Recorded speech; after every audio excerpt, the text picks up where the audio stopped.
Now, I'm so excited. This next guest is a very close and personal friend of mine, but he is also an incredible professional poker player. Joining me on the couch today is Alex Livingston. He is so incredible in what you do. So, Alex, how are you? Good. How are you doing today, Kate? Thrilled to have you here, fresh off the plane. You came straight to Colorado from all over the world internationally playing poker and in Texas and Vegas. So, tell me about your life. How did you end up as a poker player? So I was always into card games and board games as a kid. I was a chess player actually from age 4, and then my family taught me bridge, which is kind of not a popular game anymore, but in my parents' generation it was. So we played bridge at our family cottage every summer from when I was 6 years old, and 2 hours a day, every day for a couple months. And so I was always used to card games and board games, and then just kind of transitioned into poker. That's great. And so you started playing poker while you were learning some things that most people would follow as a traditional career path, but you realized you were pretty good at it. So when did you go full time into poker? How long have you been playing? Tell me all the stories. Yeah, so it's kind of a funny story. I did a trip to Europe with a friend of mine right before I was supposed to go to my senior year of college. And I ended up sleeping through my flight back to Boston, which is where I was going to college. And he and another friend, they were both there, and they said, we decided we're going to stay in Amsterdam for a couple months. What are you going to do? You can stay with us or you can go back to school. So that was kind of a existential crisis I had, and 2 hours later I decided to stay in Amsterdam. I'd say that's sort of where my career was launched. Oh, that's great. Yeah. So you've been playing poker professionally. You play mostly in person, but every once in a while you play for fun online. But talk to me about your tournaments. You've won so many different things. What have you won? So I won a World Series of Poker bracelet a couple years ago in 7-card stud, which is kind of an older format of poker, but one that I really enjoy. And then I came in 3rd place in 2019 in the main event of the World Series of Poker. So that was kind of my biggest accomplishment. That was a big deal. I know. Yeah. We were all cheering you on. We had some friends that went to watch in person, including my brother, who will be here on the couch in a little while. But, that's right. So talk to me about poker. People don't really understand it as a career path. They look at it as like a game of chance, but it's a game of strategy and probability and hedging your bets against the wins and the losses. So how do you manage that? Yeah, so poker is it's a unique combination of luck and skill. Most of the casino games, you have no chance at beating the house because they have that built-in edge. Whereas with poker, you're playing against other players. So as long as you're playing better than them, in the long term, you're going to win money. And I describe it usually to people as a combination of statistics and psychology.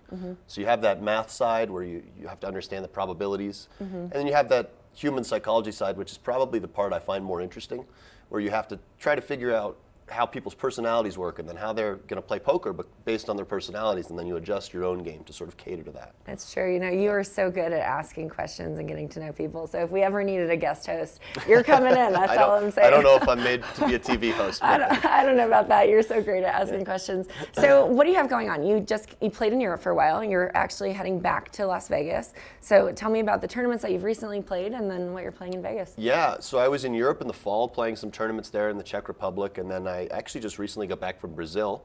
A friend of mine was hosting a big series there, and I played some tournaments there. And then I'm going to get on a plane tomorrow to fly to Vegas, and there's a mixed game series going on, which is really fun for me because basically that's a bunch of different types of poker. So it keeps your brain moving instead of just playing Texas Hold'em, which is the most common type of poker you see. And that's the one that most people know how to play. That's the one that the majority of people who play poker, they think of Texas Hold'em. Whereas this tournament series is going to have 7-card stud and deuce to 7 triple draw and a bunch of other types of poker that most people wouldn't have heard of. That's great. Yeah. So what's been your favorite poker moment outside of the bigger tournaments? You've probably played with some really interesting people. Yeah, I mean, I've played with some celebrities, which was definitely fun. I played with Don Cheadle. I played with Russell Westbrook. I have to say, like, anytime I've gone deep in a big tournament is probably, and when we say go deep, it's kind of a poker term when you make the final table or the final couple tables. That to me is kind of the highlight, and particularly the main event, just because it's just like an escalation, basically, of intensity and pressure, and I actually really enjoy the pressure. So. That's great. So what, on average, if you're not playing like the big televised poker games, like how long does a poker game usually last? Yeah, so there's tournaments and cash games. A tournament could be anywhere from a fast one could just be one day, whereas something like the main event's dragged out over 10 days. And then with cash games, you can just sit and you can leave whenever you want. So you could sit and play for a couple hours if you just had a few hours to spare in the day. So cash games are a nice option, especially for people who have a lot of other stuff going on in their lives, because tournaments are usually a full-time commitment where you have to sort of block open at least the full day. Yeah, that's great. So what is your favorite way to play? Like, do you have a preference? I know that's kind of an interesting question. It's a tricky one. So I would describe my style as always trying to, I don't go in with one set strategy necessarily. I'm always trying to feel out how my opponents are playing and then adjust my game to them. So I'd say I have a pretty adaptable game. In general, I'm on the aggressive side. Typically, that's an important move in poker. You want to be doing a lot of raising and betting rather than calling. But I would say I always try to just feel out what's going on at the table, different players, their energies, and how I think they play, and just kind of cater to that. Sure. So poker, it's like sports, essentially, because you've got certain seasons. Minus some of the athleticism. Well, it's the mental athleticism, I'd say. Right. But you have like a really intense season. So what does your typical year look like as a poker player? Yeah, so as I've sort of pivoted more towards tournaments, I used to play cash games where I didn't have as much structure to the year, but now as I've pivoted towards more being a tournament player, I have sort of busy months and then quieter months. So it really all kind of centers around the World Series of Poker, which is a series of about 100 tournaments in June and July, of which I'll probably play 50 to 60 of them. And so I sort of have usually a quieter May leading up to that series, and then a quieter August after that series, and then the rest of the year I try to find tournaments to play. But that June and July is quite intense. I usually play about 70 to 80 hours a week for 7 weeks in a row. So it's intense, but I love it. So imagine your sleep schedule is all over the place during that time. I basically try to get as much sleep as possible. It's basically sleep, workout, play poker, and that's it. Yeah. I don't have much of a social life during that time. But yeah, some days, you have trouble sleeping, and yeah, but I do try to prioritize sleep as much as possible since I'm getting so many hours of poker in at the same time. And you have to be mentally prepared because you never know what other people are going to do.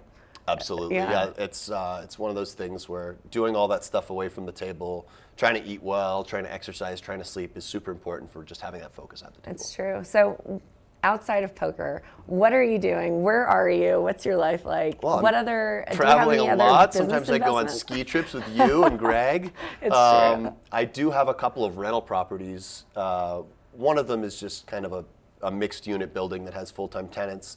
The other one is pretty interesting. It's near a golf course called Cabot Cape Breton, which is actually two golf courses, Cabot Links and Cabot Cliffs.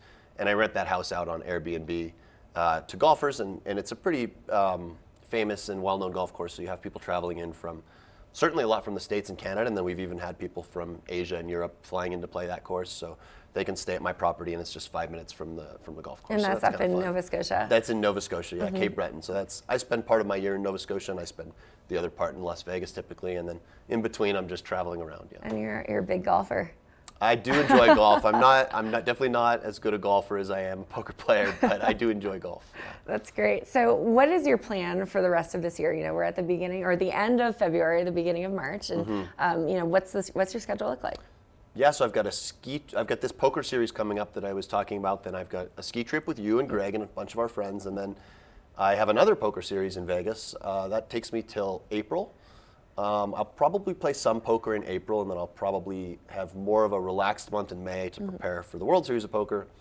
And then, August is usually more of a relaxed month, and then I'll get on the grind again in September and find some tournaments to play for the rest of the year. That's great. So Alex, outside of playing golf and looking at investment properties, ski trips, and poker, you also sometimes coach. So where can people go to follow your journey or learn a little bit more about your pointers and tips that you have? Yeah. So my social media handle on Instagram and Twitter is Rum and Chess. So rum like the alcohol, then the letter N, and then chess.